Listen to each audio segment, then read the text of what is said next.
महेश्वरा गुरु साक्षात् परब्रह्म तस्मै श्री गुरवे नमः।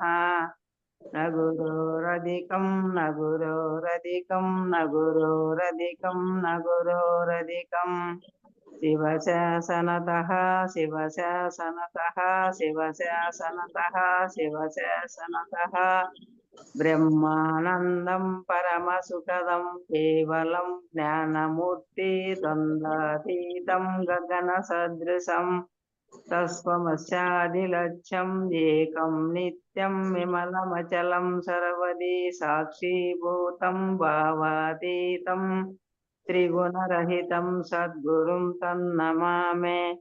अखण्डमण्डलाकारं व्याप्तेन चराचरं तत्पदं दर्शितं येन तस्मै श्रीगुरवे नमः। ओंकारपीठसिद्धान्तं ब्रह्मविद्नोपदेशिका श्रीमन्नारायणं सूर्यं सद्गुरुभ्यो नमो नमः। याज्ञवल्क्यं च जनकं सुखं सान्दीपमेशं कृष्णं च अर्जुनं समयुक्तयुद्धवं च सद्गुरुभ्यो नमो नमः। ब्रह्मानन्दयोगेन्द्रं रामानन्दज्ञानेश्वरा सगजानन्द योगेश रामावधूत गुरुं भजामि। अंबिका शिवयोगिनं येमुनयोगी सद्गुरुं निरञ्जनवेङ्कयार्य तिरुवेङ्गलगुरुं भजामि। श्रीधर स्वामी योगेन्द्रं शिवरामाख्यदीक्षितं कंबलूरि अप्पब्रह्मं सद्गुरुभ्यो नमो नमः। परशुराम सीताराम भागवत कृष्ण योगीनां पील्कान लक्ष्मणार्य सद्गुरुभ्यो नमो नमः। बृहद्वासिष्ठ सिद्धान्तं पूर्णबोधोपदेशिका वेङ्कटेश्वर योगेन्द्रं सद्गुरुभ्यो नमो नमः।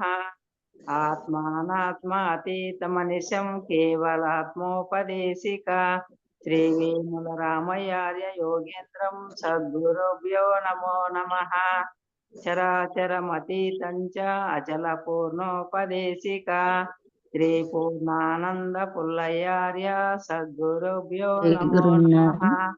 सर्वकालाकाल प्रत्यक्षं सर्वोत्तम सुशाश्वितं श्रीविरहितानंद वेंकटदासार्य गुरुं भजामि। अस्मद्गुरुसमारम्भं कृष्णसान्दीपमध्यमम् ओंकारपीठपर्यन्तं वन्दे श्रीगुरुपरम्परम्। శ్రీ గురు పరంపరముకు జై. శ్రీ అంగటాంబ సమేత శ్రీ పూర్ణానంద పుల్లయ్యారులకు జై. శ్రీ గ్రహితానంద వెంకటదాసారులకు జై. శ్రీ విష్ణానంద కృష్ణమూర్తారులకు జై. గురు భక్త మండలికి జై. గురు పరంపరముకు జై. జై గురు. సుప్రభాతం. अव्यक्तासु प्रतिष्ठा देवा पूर्वा संध्या प्रवर्तते। उत्तिष्ठ परमपुरुषाय कर्तव्यं दैवमान्निकम्। उत्तिष्ठ गुरुदेवा उत्तिष्ठ अचलध्वजा। उत्तिष्ठ सर्वदेवेश त्रैलोक्यं मङ्गलं कुरु। मातः समस्त जगतां महद्रूपान्तरस्थिताम् हिरण्यगर्भ मनोहर दिव्यमूर्ति श्रीनिजगुरु श्रितजन प्रियदानशीले श्रीमद्गुरे च दयिते तव सुप्रभातम्। तव सुप्रभातमरेन्द्रवन्दिते भवतु प्रसन्न हिरण्ययावर्णमण्डले तुदी साक्षिभूतामनन्तरूपिणे वेदान्तवेद्यदयिते तव सुप्रभातम्। अत्यादिसप्तऋषिया समुपास्य सञ्जाम् आकाशतत्त्वमावर्णरहिताखिलान्तरस्ताम् ब्रह्मैव रूपत्वमेव परमार्थतत्त्वम्। श्रीभागवत कृष्णभूमप्रभो तव सुप्रभातम्। वेदान्तसार सर्वं तत्त्वमेवासत्यम् त्रैलोक्यवशमानाय सर्वं तव स्वप्रकाशम्। भाषावतीर्णवेद्यं तव बोधरूपम् श्रीभागवत कृष्ण भूमप्रभो तव सुप्रभातम् न शब्दपङ्कजं साक्षानैवास्ति तत्त्वम् निःशब्दशब्दतीतं निजतत्स्वरूपम् तेजोऽन्धकाररहितं बाह्यस्वरूपम् श्रीभागवत कृष्ण भूमप्रभो तव सुप्रभातम् सभायान्तरूपे त्वमेक सर्वम् समं हि सर्वे यदिष्टमव्ययम् अतत्त्वरूपतत्त्वं न हि वस्तु किञ्चित् श्रीभागवत कृष्ण भूमप्रभो तव सुप्रभातम् व्योमवद्वयिनन्तरस्थं यालैष भूमा अशरीरतत्त्वमेकम् अहं नमामि अगच्छानन्तदेवा अखिलान्तरात्मा श्रीभागवत कृष्ण भूमप्रभो तव सुप्रभातम् विशुद्धनिर्गुणात्मा गगनोपसदृशम् न ज्ञातममृतस्वरूपं सभायान्तरस्थम् पूर्णाचलगुरुरेकं सुविशालतत्त्वम् श्रीभागवत कृष्ण भूमप्रभो तव सुप्रभातम् श्रीभूमरूपादयादिगुणामृताब्धे सर्वारिष्टनाजा जगदेकशरण्यमूर्ते श्रीसत्यज्ञानानन्ततीता नित्यस्वरूपा श्रीभागवत कृष्ण भूमप्रभो तव सुप्रभातम् अज्ञानमूलहरणं तव चरणतीर्थं गुरुपादस्थानतीर्थं गुणरूपरहितम् त्वं विना न किञ्चिदातीरम् अविनाशतत्त्वम् श्रीभागवत कृष्ण भूमप्रभो तव सुप्रभातम् इत्थं स्वप्नान्तरस्थं लिखितं ब्रह्मीश तत्त्वम् शुद्धेषु शुद्धामिव च परिपूर्णतत्त्वम् येषां प्रभातसमये स्मृतिरहितबाधाम् श्रीभागवत कृष्ण भूमप्रभो तव सुप्रभातम् इत्थं वृषाचलपतेरिह सुप्रभातम् ये मानवा प्रतिदिनं पठितुं प्रवृत्तः तेषां प्रभातसमये स्मृतिरङ्गभाजाम् प्रज्ञां परात्तसुलभां परमां प्रसूते श्रीभागवत कृष्ण भूमप्रभो तव सुप्रभातम् श्रीपूर्णानन्दपुर्णयार्य तव सुप्रभातम् श्रीवेदान्तानन्दवेङ्कटरमणार्य तव सुप्रभातम् जय सद्गुरुदेव जय गुरु जय जय गुरुदेव जय गुरु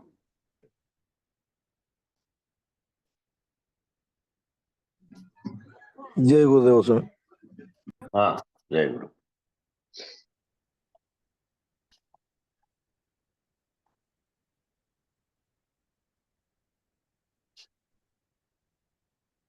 అనేక జన్మములు కలవా అనేకమైనటువంటి జన్మాలు ఉన్నాయా చస్తే దేహం పోలేదా యుక్తి లేని యుక్తి ఎట్లు గలగవలే సాధన లేని సంగతి ఏ విధంగా తెలియవలే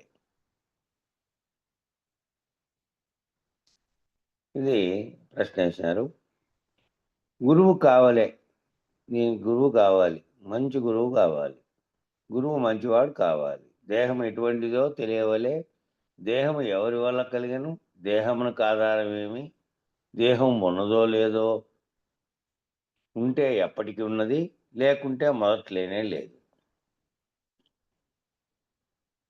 మధ్య లేకపోయినా దన్న మాట కాదు దేహమా దేహము నిత్యమా నిత్యమైతే నిత్యమే నిత్యమని ఎవరు అనరు ఒక దేహం మాత్రము ఉన్నదని అంటారు ఆ దేహం ఎలాగ నిత్యము అది నిత్యమైతే ఇది నిత్యం కాదు అన్నిటికీ గురువే ముఖ్యము మరి ఇదంతా వివరంగా తెలియాలి అంటే ఆ వివరంగా తెలియాలి అని అంటే అది తెలియజేసేటువంటి గురువు మంచివారై ఉండాలి దేహం ఎటువంటిది అని దేహతత్వం తెలిసి ఉండాలి దేహం ఎవరి వల్ల కలిగింది దానికి ఆధారం ఏముంది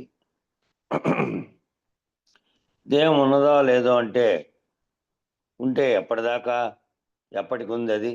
లేకుంటే మొదట ఏమన్నా ఉందా? లేనే లేదా? మధ్య లేకపోయినదంటే ఆ మధ్యలో లేకపోయిందన్న మాట కాదు. దేహం నిత్యమా? నిత్యమైతే నిత్యమే. నిత్యమని ఎవరు అనరు. ఒక దేహం మాత్రం అంటే స్థూలంగా ఉండేది నిత్యము కాదు, అనిత్యము. దాంట్లో సూక్ష్మంగా ఉండేది నిత్యము అని అంటున్నారు కదా! అది కూడా పోయి ఇంకో ఉపాధి ధరించుకుంటాను తప్ప, ఇక్కడ దీంతో ఉన్న సంబంధ బాంధవ్యాలు, దీంతో ఉన్న వ్యవహారాలు ఏమీ పోవట్లే అక్కడికి. వాసనారూపకంగా ఏమైనా పోతేనే తప్ప, ఇవన్నీ ఇక్కడ ఈ దేహానికి సంబంధించినవి పోయినాయి. నిత్యమైతే నిత్యమే, నిత్యమని ఎవరు అనరు. ఒక దేహం మాత్రం ఉన్నదని అంటారు. ఆ దేహం ఎలాగో నిత్యమో, అది నిత్యమైతే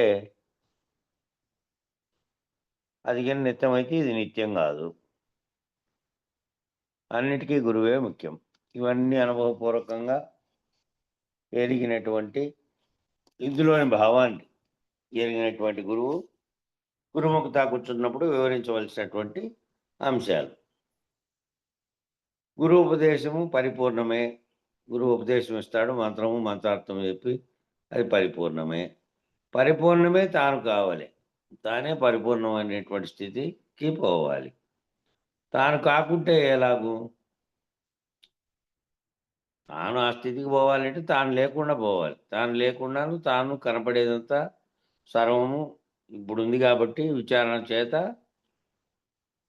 భ్రాంతులన్నీ తొలగితే తాను కూడా లేకుండా పోతే అప్పుడు ఉన్నది పరిపూర్ణమే.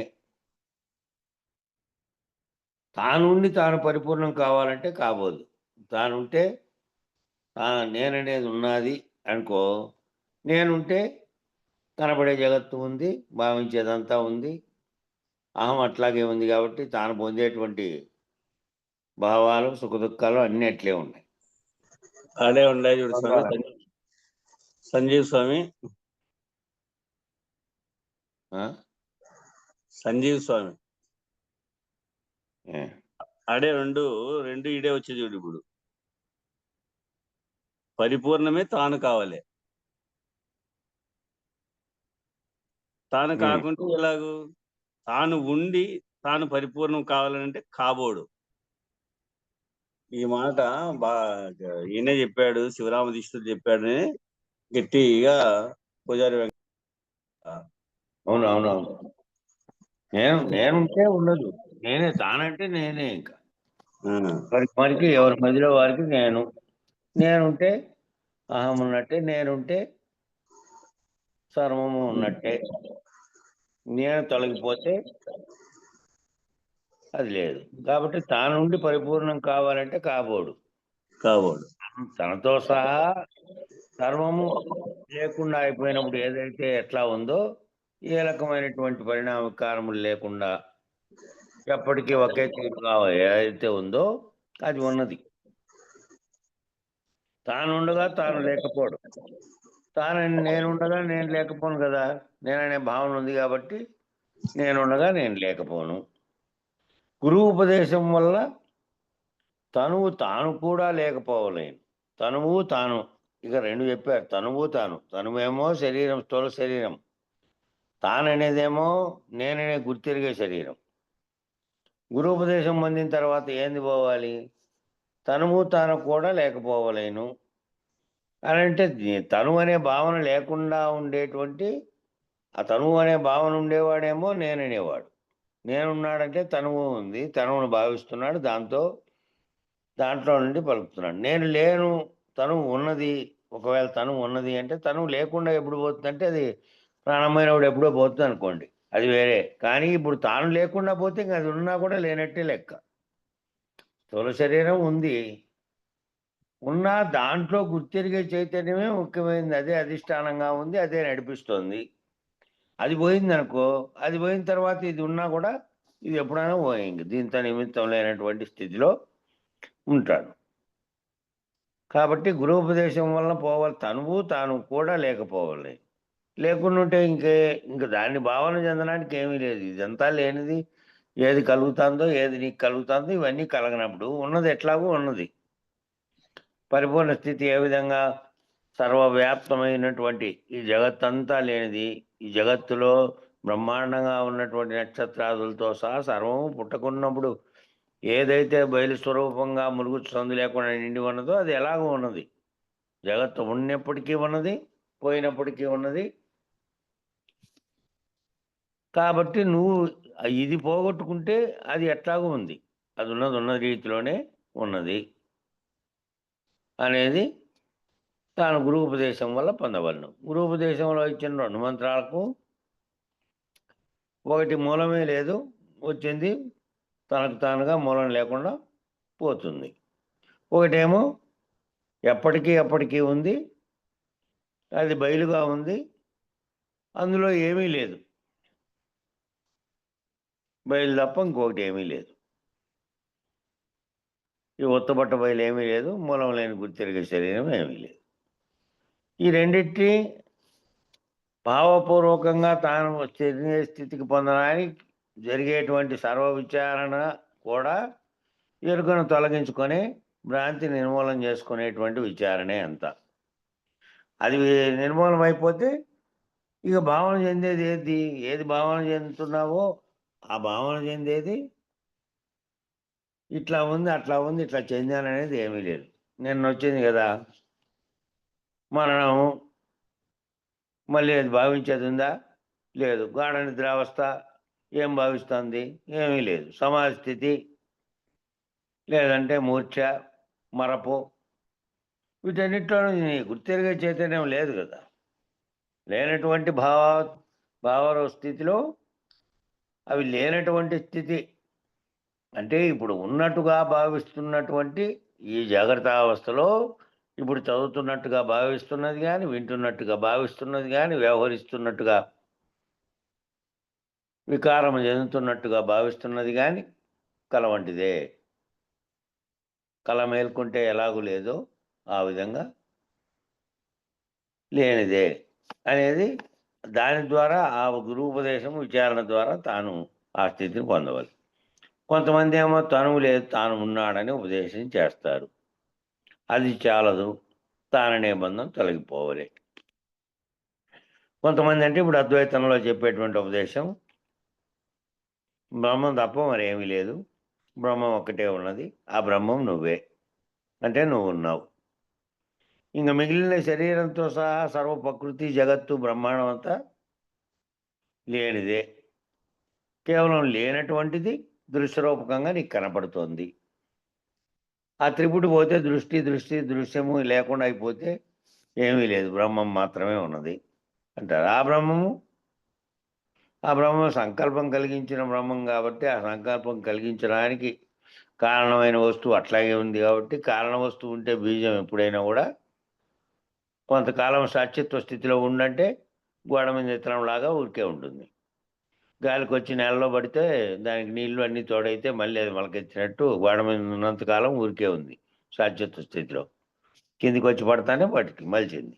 అట్లనే బ్రహ్మంగా నీవు ఉంటే సత్యత్వ స్థితిలో నుంచి మళ్ళీ ఎరుకలకి వచ్చే స్థితి ఉంటుంది, మళ్ళీ కలిగించుకునే స్థితి ఉంటుంది. కాబట్టి అది తాననే బంధం తొలగవలే, అది కూడా తొలగిపోవాలి. అది కూడా లేకుండా పోతేనే, ఆ లేకుండా పోతేనే మొత్తం సంకల్ప స్థితికి ఏదైతే అంతకుముందు ప్రణవంగా అవ్యక్తంగా ఉండి వ్యక్తం కావడానికి కారణమైందో అది కూడా పోతేనే బీజనాశనం అయినట్టు. అనేక జన్మాదులు గలవు, ఆ జన్మాలు లేకపోవలే. అనేకమైనటువంటి జన్మాలన్నీ ఉన్నాయి. ఈ అనేక జన్మాలన్నీ ఇప్పుడు ఈ జన్మ కనపడుతుంది, ఆ జన్మలన్నీ గతంలో వచ్చినవన్నీ సృష్టి ప్రారంభం నుంచి ప్రాణులు ఉన్నాయి కదా, వాటిలో ఎన్ని రకాలైనటువంటివి ఎత్తినారు జన్మలు. ఆ అన్ని రకాలలోంచి మార్పు చెందుతూ మానవ జన్మ వచ్చింది. ఇప్పుడు మానవ జన్మలో విశ్లేషణ చేసుకోగలిగినటువంటి, విచారణ చేసుకోగలిగినటువంటి, తను తాను మార్చుకోగలిగినటువంటి, ముక్తి గురించి విచారించగలిగినటువంటి బుద్ధి వికాసం చెందినవు. మిగతా వాటిల్లో బుద్ధి వికాసం లేదు కాబట్టి ఉన్నావు. మిగతా వాటిలో మానవుడిగా ఉండే వాటిలో కూడా ఓ రెయిన్బోళ్ళు ఒకే రకమైనటువంటి పని చేస్తూ ఉన్నటువంటి వాడు కూడా, వాడు ఏ అడవిలోనో ఉండి వాడు కేవలం తిండి తిప్పలు శరీరము అనే దాన్ని మాత్రమే ఉన్నాడనుకో, ఇక వాడికి పరము అనే ఆలోచన ఏమీ రాదు. వాడికి నిత్యము జరిగిపోతున్నాయా లేదా, వ్యవహారాలన్నీ తిండికి జరిగిపోతుందా లేదా, నిద్ర వస్తుందా లేదా, పగులు ఏ గొర్రెలను గాయడమో లేకపోతే ఏడో చోట పడుకోవడమో, ఇవన్నీ జరుగుతున్నాయా లేదా. ఇంక వానికి కూడా అవసరం లేదు. వానికి కూడా జన్మలు ఉన్నాయా, అనేక జన్మలు ఉన్నాయా, వీటిలోంటి పోతేనే ఇదే, ఇది ఇహము అది ముక్తే, ఇవన్నీ ఏమీ లేవు వానికి. ఇతర జంతువుల్లాగే జీవించేస్తూ ఉన్నాడు. ఇంకా విశ్లేషణ, బుద్ధి విశ్లేషణ కలిగిన వాడు జన్మలు, జననము మరణము, ఇందులో కలుగుతున్నటువంటి ద్వంద్వాలు, దుఃఖము సుఖము, కష్టము నష్టము, ఇట్లా వ్యవహారంలో విచారణ చేత పోయినటువంటి వాడు వీటన్నిటికీ అతీతంగా ఉండేటువంటి ఓ స్థితి ఉంది. అందుకే ఆధ్యాత్మికము, పరమాత్మ ఇతర విషయాల్లో ఆలోచిస్తూ ఉన్నారు. కొంతమంది భక్తి మార్గంలో, ఈ మార్గంలో, విశ్లేషణ మార్గంలో ఇట్లా. ఈ విచారణ మార్గం ఒక్కటే తప్ప మిగిలిన మార్గాలన్నీ ఉత్తమ గతుల్ని, ఉత్తమ స్థితిని తెలియజెప్పినప్పటికీ, సాత్వికుడుగా మార్చినప్పటికీ, సర్వం గుర్తెరుగుతున్నటువంటి గొప్పవానిగా మార్చినప్పటికీ, ఒకవేళ నువ్వు అట్లా భక్తి మార్గంలో పోయి గొప్పవాళ్ళైన వాళ్ళు ఉన్నారు.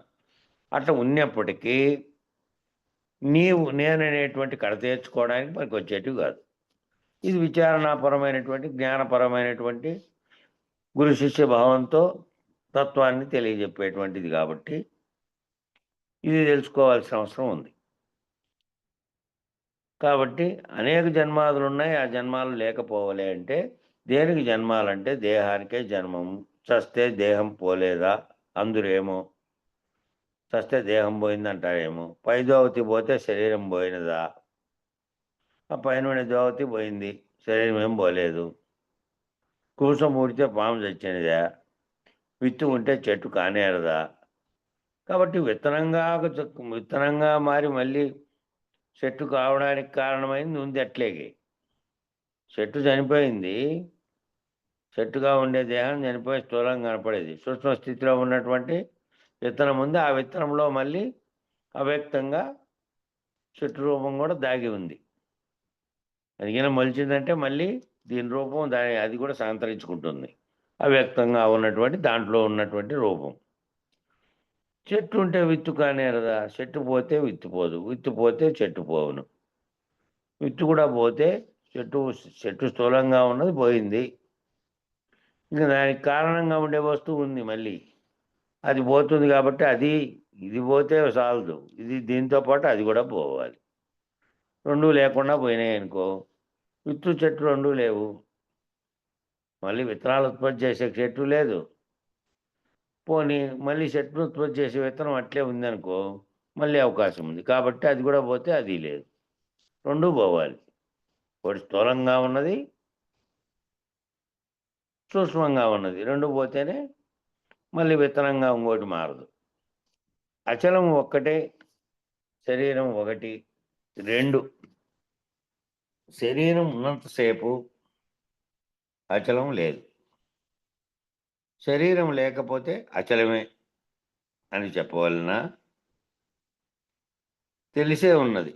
ఎలాగంటే ఒక శరీరమునకు అనేక తొడుపులు ఊడిపోవటే మరణమని అంటారు. అది మరణం కాదు, కుక్కుడు వేళ్లతో పోవాలి. శరీరం నిత్యమని నమ్ముతారు. శరీరం పోతుంది అని అంటే శరీరం ఉన్నంతసేపు అచలం తెలియలేదు, లేదంటే ఉన్నది కానీ తెలియబడలేదు. అది సర్వత్రా జగత్తున్నా, సర్వము ఉన్నా, సర్వము లేకపోయినా, ఏదున్నా లేకపోయినా ఉన్నది ఉన్నట్టుగా ఉన్నది, అది స్వతసిద్ధంగా. కానీ ఇది ఉన్నంతసేపు అది తెలియబడు. శరీరం లేకపోతే ఇంకున్నది ఏది, జగత్తు లేదు, నీకు జగత్తు లేదు. నువ్వు లేకపోతే నీకు కనపడే జగత్తు, విచారణ, ఈ విశ్లేషణ, ఈ సర్వము లేదు. ఈ సర్వము లేకపోతే ఉన్నది అచలం అలాగే ఉన్నది. కాబట్టి తెలిసే ఉన్నది. ఎలాగంటే ఒక శరీరమునకు అనేక తొడుపులు ఊడిపోవటమే మరణం అని అంటున్నారు. ఒక శరీరానికి ధరిస్తున్నటువంటిది ఒకటి ఉంది. ఆ ధరిస్తున్నదేమో ధరించిన దానిని వదిలేస్తూ ఉంది. ధరించిన ఉపాధులన్నీ రాలిపోతున్నాయి దాని యొక్క అవసాన కాలం వచ్చినప్పుడు. కానీ ఆ ధరిస్తున్నది పోవట్లేదు కదా! ధరించేది ఏదైతే ఉన్నాయో ఈ తొడుపులన్నీ ఊడిపోతున్నాయి. ఒక్కొక్కటిగా ఊడిపోయి ఇంకోటి ధరించి, ఇంకోటి ఊడిపోతే ఇంకోటి ధరించి జరిగిపోతున్నాయి. కాబట్టి అది మరణం గాదు. మరణం దేనికొస్తుంది? దేహానికొస్తుంది. దేహం మరణించుతుంది. దేహంలో సూక్ష్మంగా ఉన్నటువంటి ఇది అఖండంగా ఉండేటువంటి దాంట్లో కలిసిపోయి మళ్ళీ తాను చేసినటువంటి కర్మ ఫలితంగా ఏవైతే ఉన్నాయో ఆ ఉపాధులు తగిలించుకుంటూ పోతోంది. కాబట్టి ఏంది పోవాలి? కూకుడు వేళ్ళతో పోవాలి. కూకుడు వేళ్ళతో పోవాలంటే ఈ వేరుతో సహా చెట్టు కొట్టేసినా కూడా ఇత్తనం అయితే ఉంది గదా! అది గూడా పోవాలి. 2 పోవాలి. ఒకటి వేళ్ళతో దేహానికి ఆస్కారం ఇస్తున్నటువంటి బీజంగా ఉన్నటువంటి చైతన్యంగా ఉన్నటువంటి ఆత్మతత్వం అనేది. ఆ బీజం గూడా పోవాలి. అది పోతేనే శరీరం నిత్యమని నమ్ముతారు. మాటలు మాత్రమే అనిత్యములని చెప్తారు. శరీరం నిత్యము, మాటలు మాత్రం అనిత్యమని చెప్తారు. ఆ వరుసను అహమును ఏలనమ్మవలే. ఈ శరీరం లేదు అనంటే మాటలు అనిత్యములే అయితే నేననేటువంటి అహాన్ని ఏలనమ్మవలే. శరీరం ఒట్టిదనుకోరాదా? ఒట్టిదని గట్టి చేస్తే ఒక జన్మైనా లేదు. లేకపోతే జన్మములున్నవి. మరి శరీరం నేను, శరీరంలో అంటే శరీరం గాదు కదా! శరీరంలో ఏదైతే ఆవరణగా ఉన్నటువంటి స్థూల శరీరంలో సూక్ష్మంగా ఉండి సర్వచర్యలకు కారణమవుతోందో, అది లేదనుకుంటే, అది లేదంటే అహం లేదు, నేను లేను. నేననేది లేకుండా ఆ పద్ధతిలో పోతే అహాన్ని ఎలా నమ్మవలే? శరీరం ఒట్టిదనుకోరాదా? శరీరం ఇది ఒట్టిది. దీంట్లో ఉన్నది లేనిది అని అనుకోరాదా? ఒట్టిదని గట్టి చేస్తే, ఇది ఒట్టిది అని గట్టి చేస్తే, ఇది ఉన్నది అని ఏది భావించి దీంట్లో వ్యవహారం చేస్తుందో, దాన్ని లేకుండా గట్టి చేసుకుంటే ఇక ఒక జన్మైనా లేదు. ఒట్టిది కాదు, ఇది ఉన్నదని భావించి నేను అనేది ఉంటే, లేకపోతే జన్మలు ఉన్నాయి. అనేకమైనటువంటివి ఉన్నాయి. ఇక దేహం పోతే విముక్తి లేదు. అంకురం పోగొట్టవలెను. దేహం పోతే విముక్తి లేదు. ఆ విముక్తి పొందుతాము దేహం పోతేను అంటే దేహం పోయింది. దేహంలో అంకురంగా ఉండేది, దేహానికి కారణమైనటువంటి బీజంగా ఉన్నది. మళ్ళీ అంకురం వచ్చే అవకాశం ఉంది కాబట్టి అంకురం పోగొట్టవలెను. అంకురం ఏదైతే ఉన్నదో దేహాన్ని ధరిస్తున్నదో దాన్ని పోగొట్టవలెను. అంకురం నేటిది కాదు. అంకురం ఇప్పుడిది కాదు. అది ఎలాగ వచ్చిందో తెలియదు. అది మూలమే లేదు. ఎట్లొచ్చిందో తెలియదు. అనేక జన్మ పరంపరల్లో వస్తూనే ఉన్నది. మొదట ఎట్లొచ్చిందనేది తెలియదు.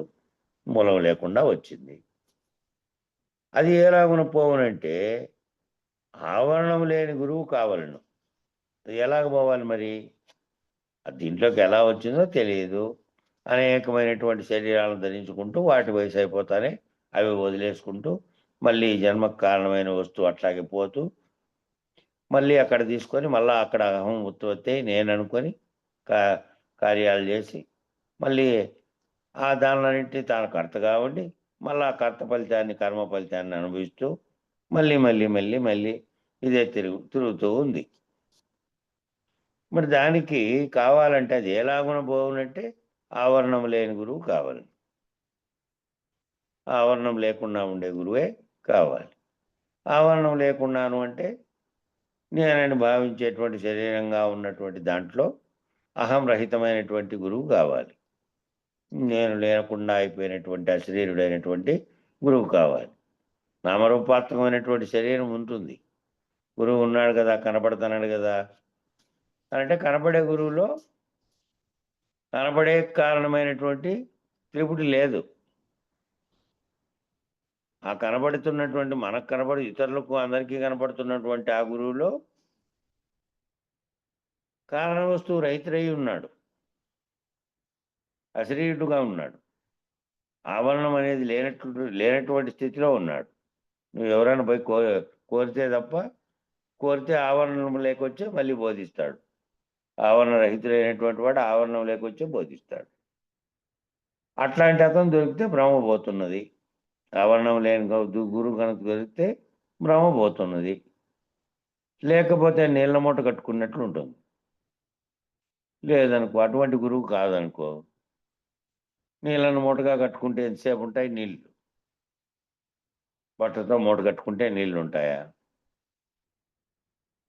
ఎట్లుండి బట్ట కారిపోయినట్టుగా మళ్ళా యథాతథ స్థితి అట్లే ఉంటుంది. ఇట్టి గురువు అయితే భ్రాంతి లేదు, భ్రాంతిని తొలగిస్తాడు. కాబట్టి ఒక్కొక్క భ్రాంతి పోయిన తర్వాత తాను ఉంటాడు. తాను కూడా లేకుండా అయిపోతే, తనకు కారణమైనటువంటి వస్తువు కూడా రహితమైపోతే ఇక లేదు, మళ్ళీ ఉపాధి ధరించేది లేదు, మళ్ళీ తానే లేడు, భావించేదే లేదు.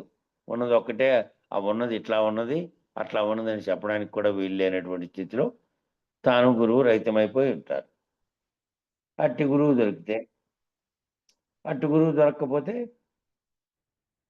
నీళ్ళను మూట కట్టుకొని నాకు ఇదంతా వచ్చింది అనుకున్నట్టు, ఏది వచ్చిందో అది ఉండదు, నీళ్ళ మూట ఉండదు, మూటలో నీళ్ళు ఉన్నట్టు పోతాయి అంతే. మళ్ళా యథాప్రకారంగానే ఉంటారు. అట్టి నీటి మూటను మూట కట్టుకునే వాళ్ళు మళ్ళా మామూలుగా ప్రపంచ భావన నిత్యము తోస్తానే ఉంటుంది, దాంట్లోనే ఉంటారు. దాన్ని అతీతమైనటువంటి స్థితిలోకి పొందడానికి ఏవైతే పోగొట్టుకోవాలో దానిని పోగొట్టుకొని ఉండరు. ఈ బోధ మార్గం మంచి మార్గమే. మా మార్గం మేము మొదట అవలంబించి ఇప్పుడు విడిచినాము. గురువును మర్చినాం, దైవమును మర్చినాం, తల్లిని మర్చినాం, తండ్రిని మర్చినాం, ప్రపంచమే మర్చినాం, దేహమే మర్చినాం. ఇక మా గతి నిర్గతి, మా జీవనం నిర్జీవనం.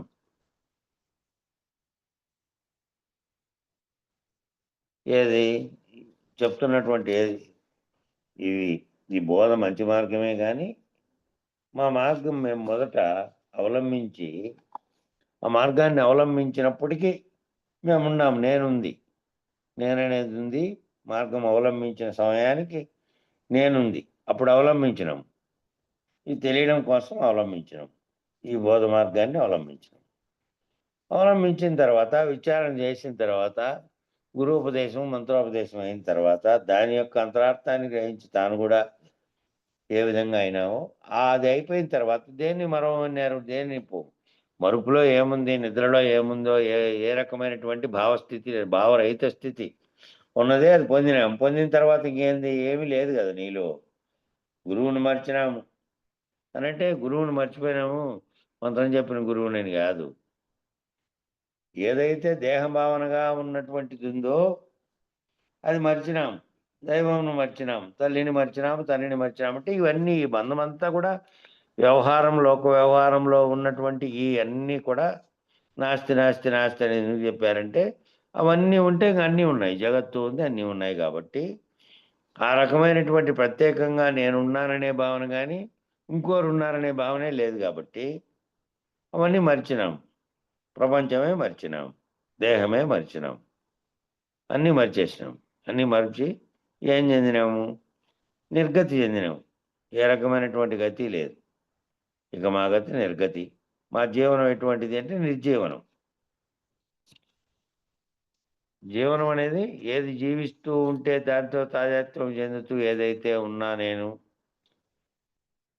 నాకు అవి ఉన్నాయి, నాకు ఇవి ఉన్నాయి, నేను ప్రాణంతో ఉన్నా, ఇట్లున్నా అట్లున్నా చెప్పేది లేదు. నేను లేకుండా అయితే జీవిస్తూ ఉన్న శరీరం జీవిస్తున్నప్పటికీ దానికి బీజంగా ఉన్న, కారణంగా ఉన్నది జీవించలేదు. అది లేని స్థితి పొందింది. అది నేనని పలుకుతున్నటువంటి చైతన్యం లేదు. ఇక మా గతి ఏంటి అంటే నిర్గతి. జీవనం ఏమిటంటే నిర్జీవనం. అహంకారము శరీరములు ఎక్కడ నువ్వు ఉన్నావో అక్కడల్లా భ్రమలు ఉన్నాయి. నేననేటువంటిది ఎక్కడైతే ఉన్నాయో, ఆ నేననేటువంటి శరీరాలు ఎక్కడెక్కడైతే ఉన్నాయో అక్కడల్లా భ్రమలు అనేటివి ఉన్నాయి.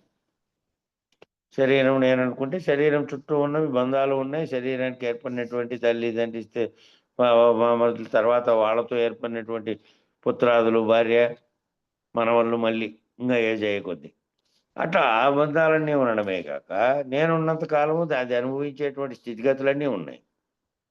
ప్రపంచంలో దృశ్యంగా ఉన్నవి ఉన్నాయి, పొందుతున్న వస్తువులు ఉన్నాయి, భావన చెందుతున్నటువంటి సుఖములు ఉన్నాయి, దుఃఖాలు ఉన్నాయి, సర్వము ఉన్నాయి నేననేది ఉంటే.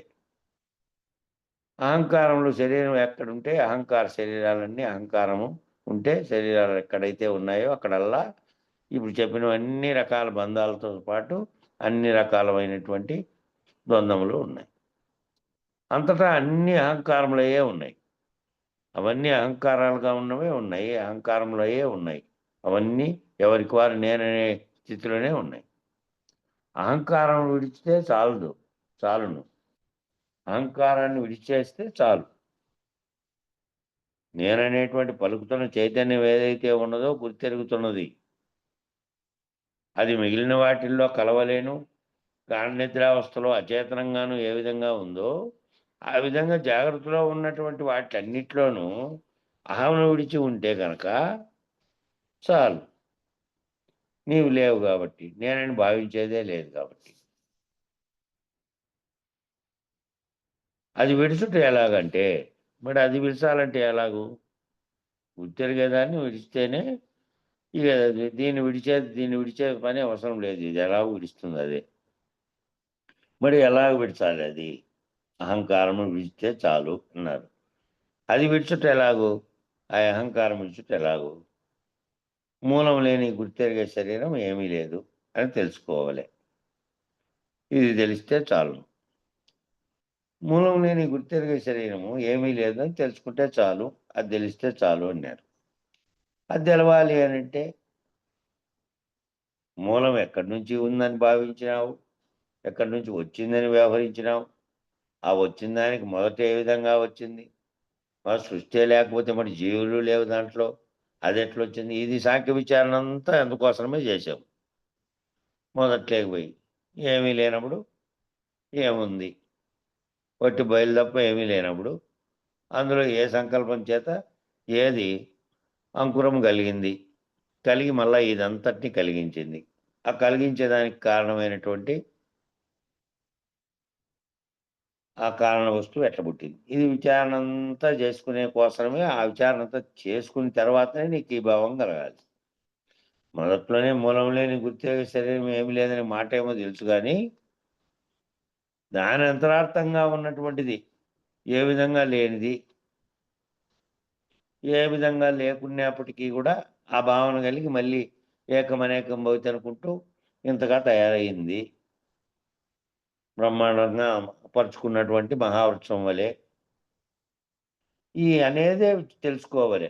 ఇది తెలిస్తే చాలు. ఈ విచారణ కోసమే ఈ మూలం లేని గుర్తెరిగే శరీరం ఏమీ లేదు. గుర్తెరిగే శరీరం. ఏది గుర్తెరుగుతూ నేనని భావిస్తోందో, ప్రపంచమని భావిస్తోందో, ఇది వస్తువని భావిస్తోందో, సర్వమును గుర్తిస్తోందో, ఏది ఉంటేనే వ్యవహారం చేయగలుగుతున్నావో, ఏది లేకపోతే సత్యం శవంలాగా, లేకపోతే సమాజ స్థితిలో ఉన్నటువంటి దానిలాగా, కోమలో ఉన్న దానిలాగా ఉందో ఈ శరీరం. ఏ చర్య చేయడానికి తాను లేకుండా. ఆ లేకుండా చేయగలిగినటువంటి ఆ చేస్తున్నటువంటి ఈ వ్యవహారం చేస్తున్నటువంటి శరీరాన్ని నడిపిస్తున్నటువంటిది ఏదైతే ఉన్నదో అది లేకుండా పోవాలి. అది లేకుండా పోతేనే ఆ మూలం లేనిది గుర్తెరిగే శరీరం అనేది అదే. ఆ గుర్తెరుగుతున్నది లేకుండా పోతే అది తెలుసుకుంటే చాలు. మరి అది ఎట్లా? ఆ గురు విచారణ అంతా ఈ విచారణ అంతా అదే. మిగతా వాటిల్లాగా కథ చెప్పుకుంటూ పోయి కథ ముగించినట్టో, లేకపోతే మిగతా వాటిల్లో లాగా కళ దృష్టాంతం మాత్రమే చెప్పి ఇదంతా కలవంటిదే జగత్తు. జగత్తు లేదు. ఈ కలగంటున్నటువంటి వాడే ఆ బ్రహ్మము. నీవే ఆ బ్రహ్మమై ఉన్నావు. సృష్టికి కారణం నీవే అయి ఉన్నావు. నువ్వు బ్రహ్మం అయిపోతే చాలు. జీవుడుగా లేవు కాబట్టి అదే ముక్తి అని చెప్పినట్టుగా అట్లాంటిది కాదు ఇది. ఇట్లా పోవాలి అంటే ఎట్లా పోవాలి? మరి ఇతర రకాలైనటువంటి భ్రాంతుల చేత ఏదో సమాజ స్థితిలో ఉండి మనసును నిక్కటి చేసుకొని బంధించి నువ్వు లేకుండా అయిపోయినావు పో అంటే ఆ 10 నిమిషాలు, అర్ధగంటో, గంటో లేకుండా అయిపోయినావు. ముక్కు మూసుకొని ఆ గాలి బంధించినంతసేపు లేకుండా అయిపోయినావు. అట్లాగే తపస్థితిలో సమాధి భావన చెందు, ఎక్కడో హిమాలయాల్లో కూర్చోపో అంటే ఆ కూర్చున్నంత సేపులో కూడా కూర్చున్నప్పుడంతా భావాలు కలుగుతూనే ఉన్నాయి. ఎప్పుడైతే భావరహితంగా కొద్దిసేపు చేశావో సమాధి నిష్టలో ధ్యానాన్ని, ఆ ధ్యాన స్థితిలో ఎరగకుండా చేసినప్పుడు, ఇతరాన్ని ఎరగకుండా చేసింటే ఆ కాసేపు లేవు. మళ్ళీ ఎరిగే స్థితిలోకి వస్తానే అంతా ఎరగబోయాడు. అదంతకదే నువ్వేం భావన చెందాల్సిన పనిలే. సర్వవ్యాప్తమైపోతుంది ఈ మనసే. నువ్వేం చేయకుండా చలించకుండా నిశ్చలంగా ఆడే కూర్చొని ఉన్నా, అదే స్థితిలో కూర్చొని ఉన్నా ఇది పోతుంది.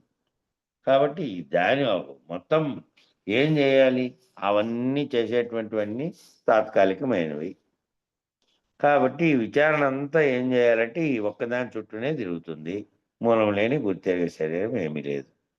ఇది లేకుండా అయిపోతే ఆ మిగిలిన శేషాన్ని, అందులో ఇదంతా ఏమీ లేదు, బ్రహ్మాండమే లేదు, ఆ మిగిలినటువంటి బయలుగా ఉన్నటువంటి దానిలో అది ఎట్లాగో ఉంది. దాన్ని ముందు ఇది పోగొట్టుకుంటే తప్ప అది ఉన్నది. జగత్తులు లేకుండా ఉంటే ఉన్నది, ఉన్నది.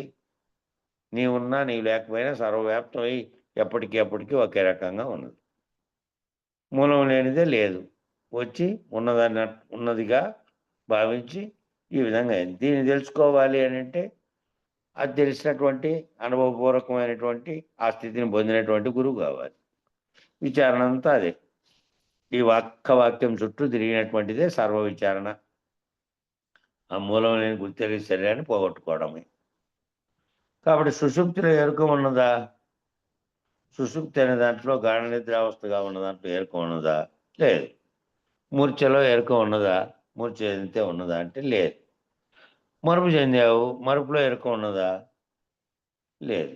మరణంలో లేదు. మరి మూలం లేని గుర్తెరిగే శరీరం ఏమీ లేదు. ఆ మూలం లేకుండా వచ్చినటువంటి గుర్తెరిగే శరీరంగా ఉన్నది అదేమీ లేదు. అదే మొదటి ఉపదేశం చేయబడింది. మూలం లేకుండా వచ్చిన దానికి కనుక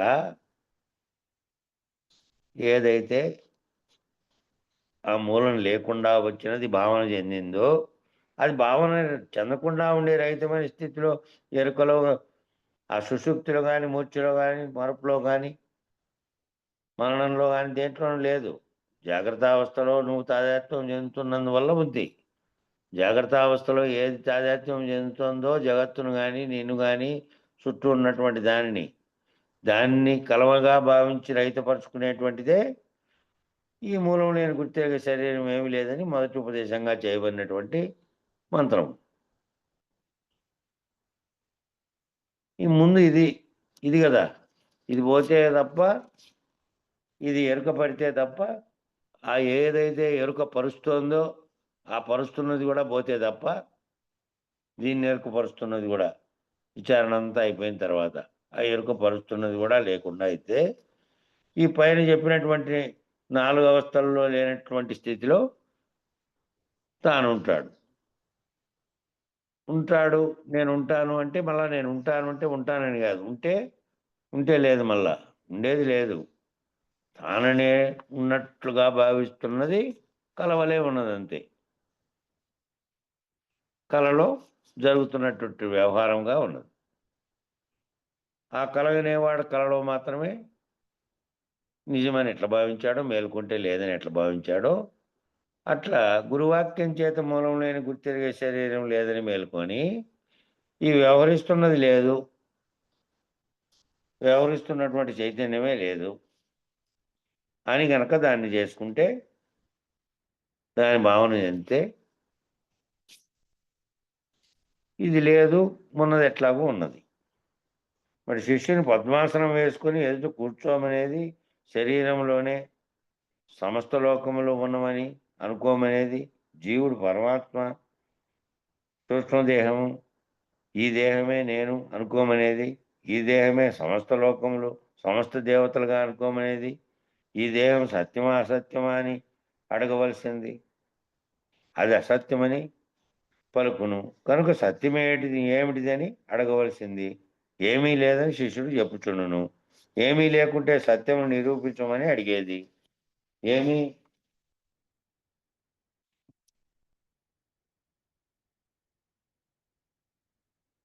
ఏమీ తోచక ఊరక మాట్లాడకుండా ఉండను. ఏమీ లేదన్న మాటే సత్యమా అని అడగవలసింది. అవును, ఏమీ లేదన్న మాటే సత్యమని పలికెనా గట్టివాడే. తెలియక తన్నుకులాడేనా సామ్యములు చెప్పవలను. మరి విచారణలో వాడు గుర్తెరిగేటువంటి ఎవడైతే ఉన్నాడో వాడు సర్వమును గుర్తెరుగుతూ తాను అన్నీ ఉన్నటువంటి భ్రమలో ఉన్నాడు కాబట్టి ఆ భ్రమలోంచి తొలగించేటువంటి విచారణ గురువుకి ఎదురుగా కూర్చుంటే ఆ కూర్చొని ఉన్నవానికి ఎదురుగా కూర్చొని ఉండేవానికి సమస్త లోకాలు నీలోనే ఉన్నాయి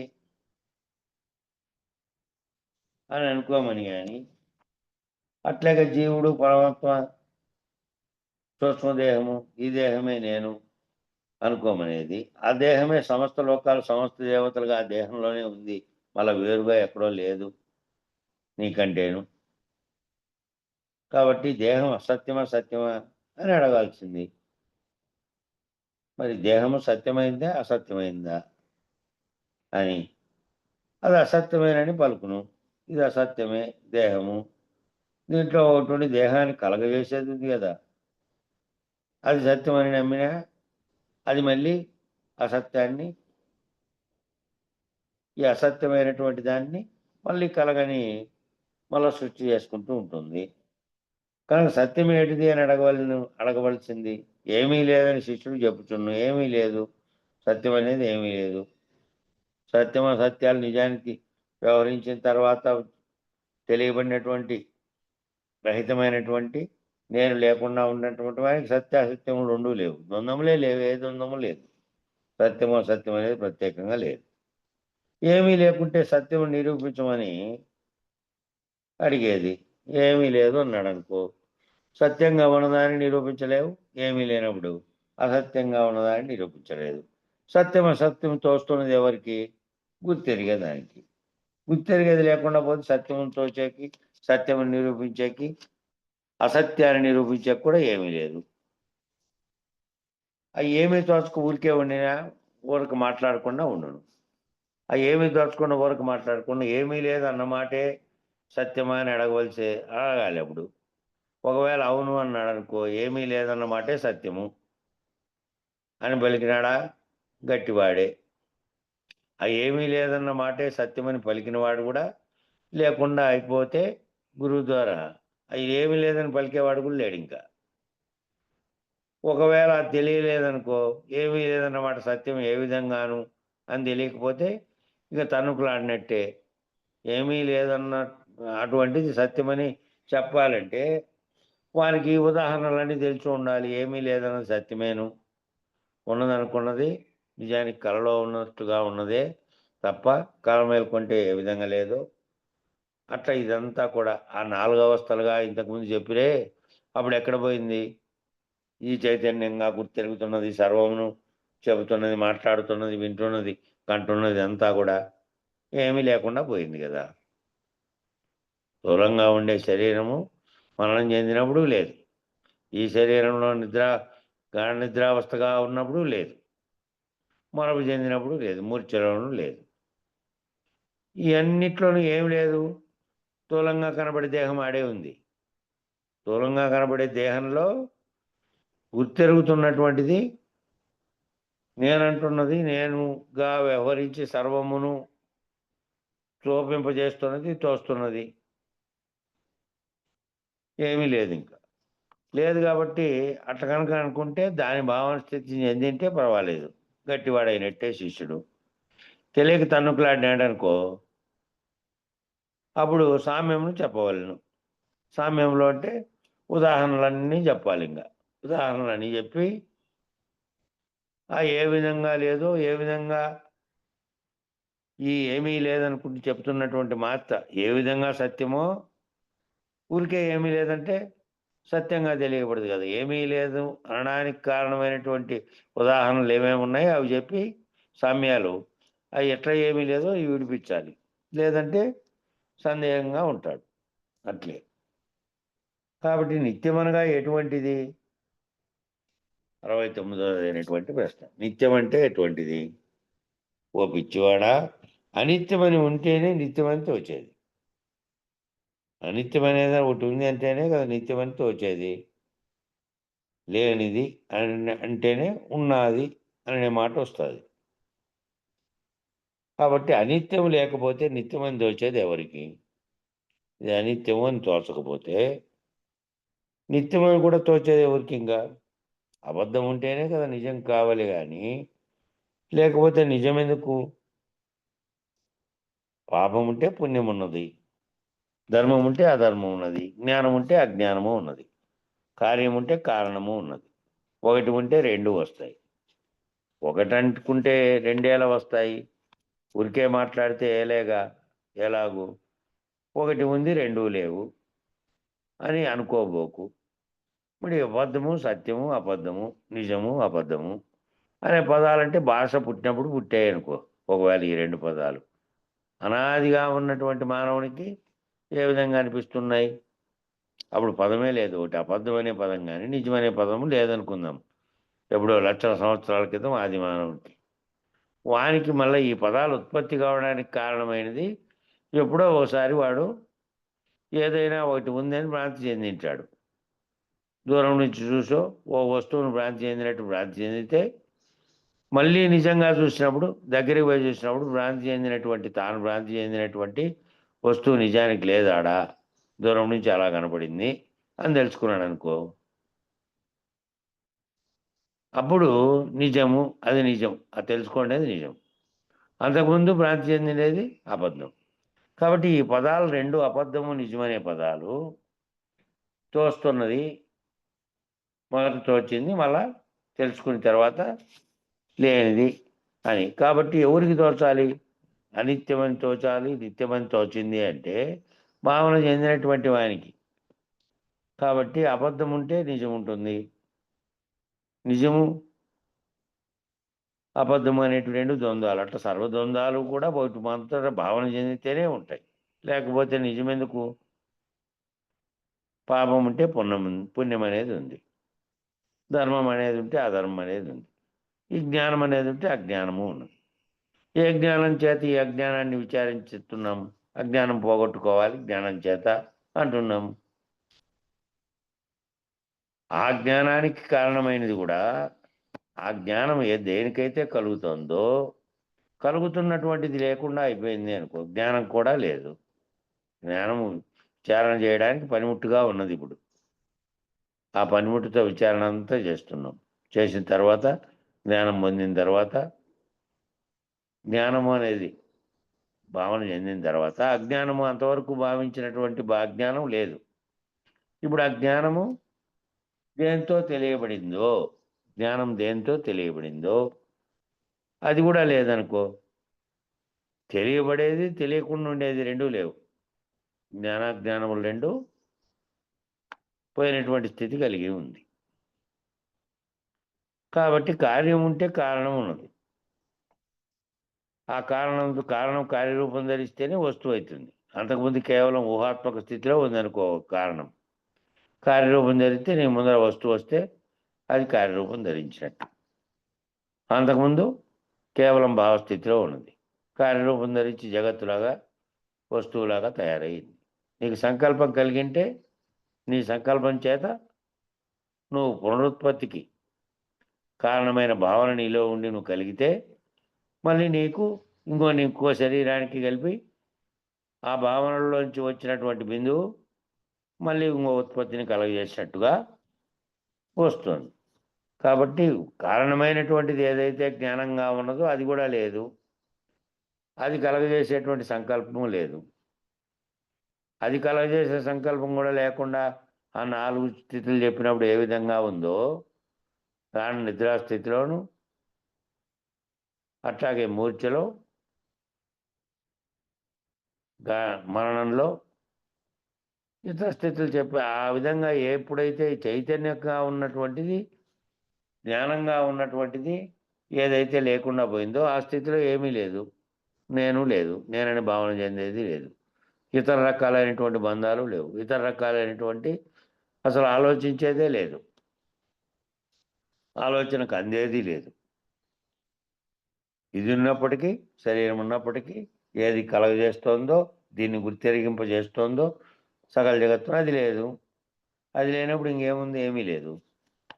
కాబట్టి అది ఉన్నటువంటిది ఏదైతే ఉన్నదో, ఆ తెలియజేసేటటువంటిది ఉన్నదో, జ్ఞానం ఉంటేనే అజ్ఞానం అనే దాని గురించి తెలుసుకొని దాన్ని విచారణ చేసి పోగొట్టుకుంటూ ఉన్నాం.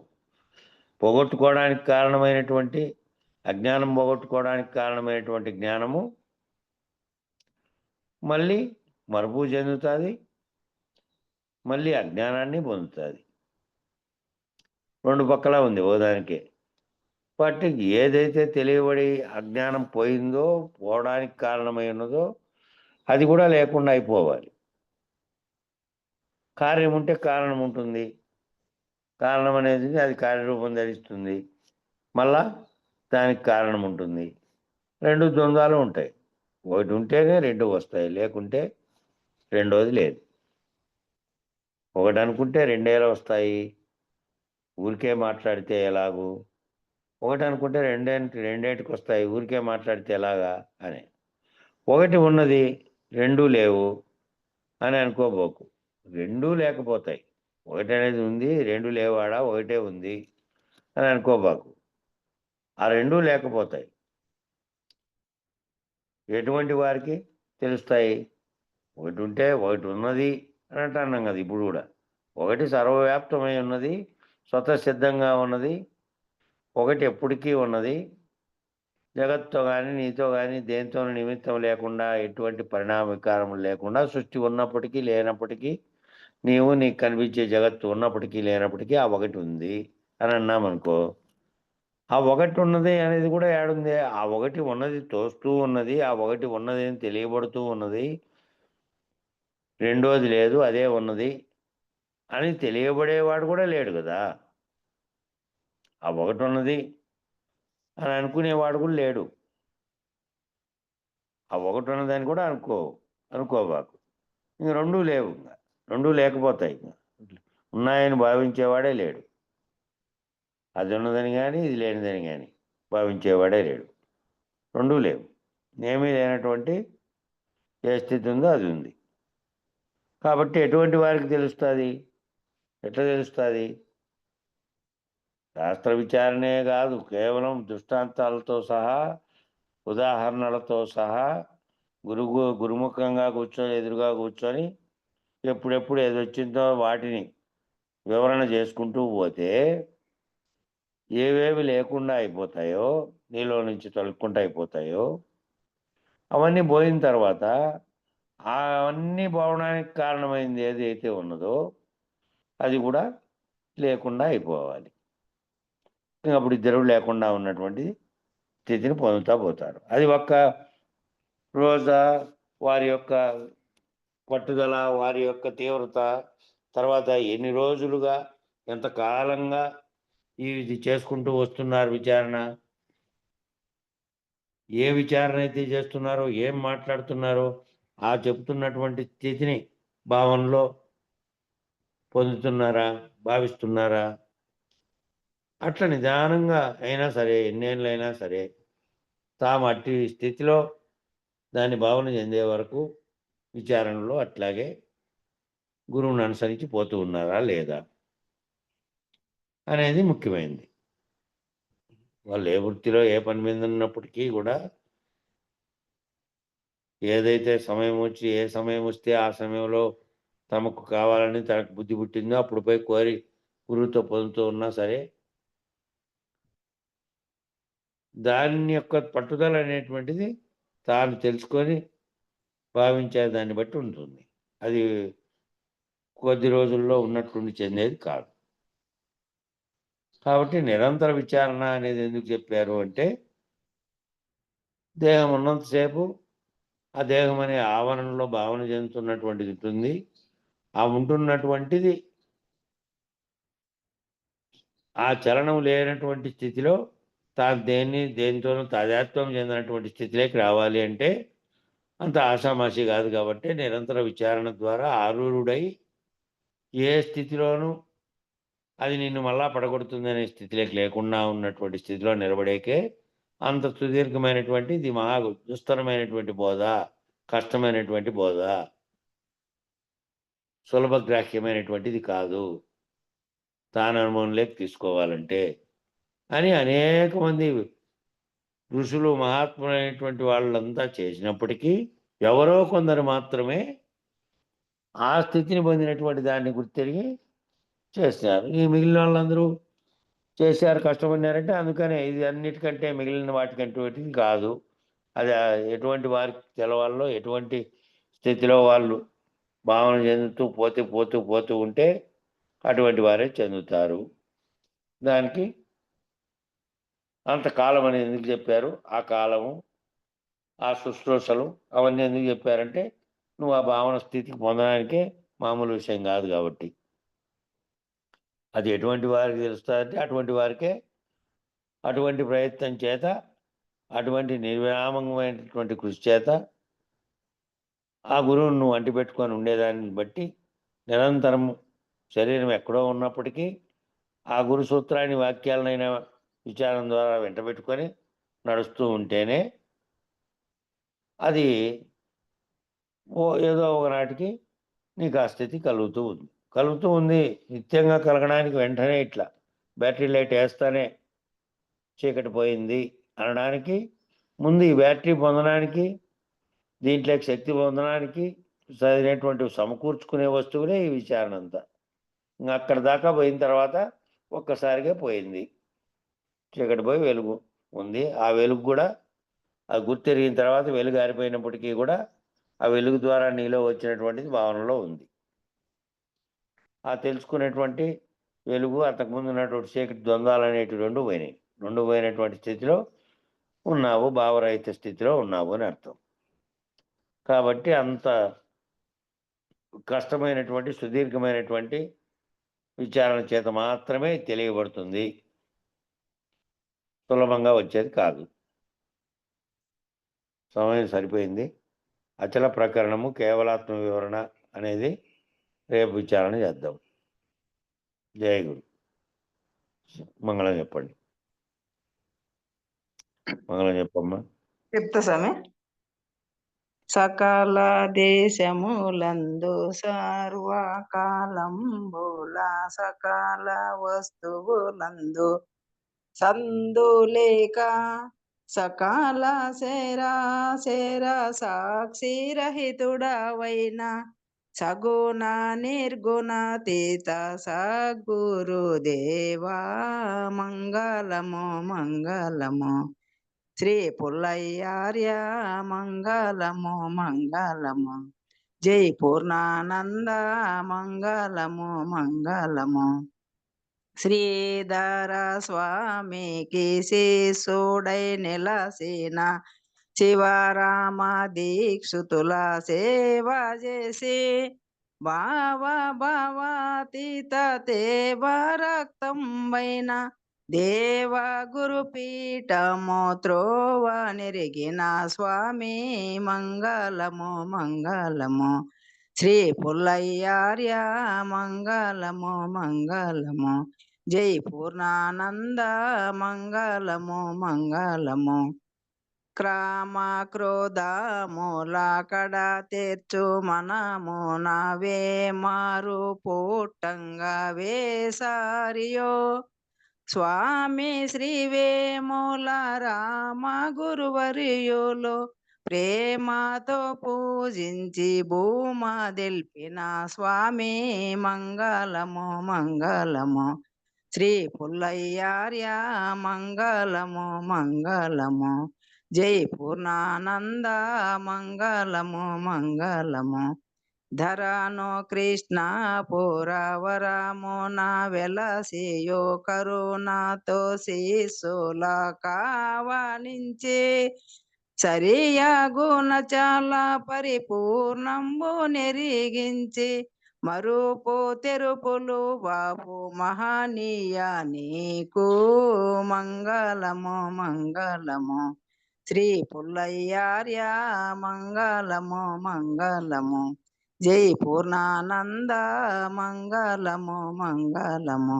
శంకరుడాదిగా సకల దేవతలను పొంకముగా మీదు పూజ చేయి వెంకటచలమయ్య కొంకగా వేడంగా సంకటంబులు బాపు సద్గురుదేవా మంగళము మంగళము శ్రీ పుల్లయ్యార్య మంగళము మంగళము జై పూర్ణానంద మంగళము మంగళము మంగళం గురుదేవాయ మహనీయ గుణాత్మనే సర్వలోక శరణ్యాయ సాధు రూపాయ మంగళం ఓం శాంతి శాంతి శాంతి శ్రీ పూర్ణానంద పుల్లయ్యారులకు జై శ్రీ విరహితానంద వెంకటదాసారులకు జై శ్రీ విష్ణానంద కృష్ణమూర్తారులకు జై గురు భక్త మండలికి జై గురు పరంపరముకు జై జై గురు స్వామి జై గురు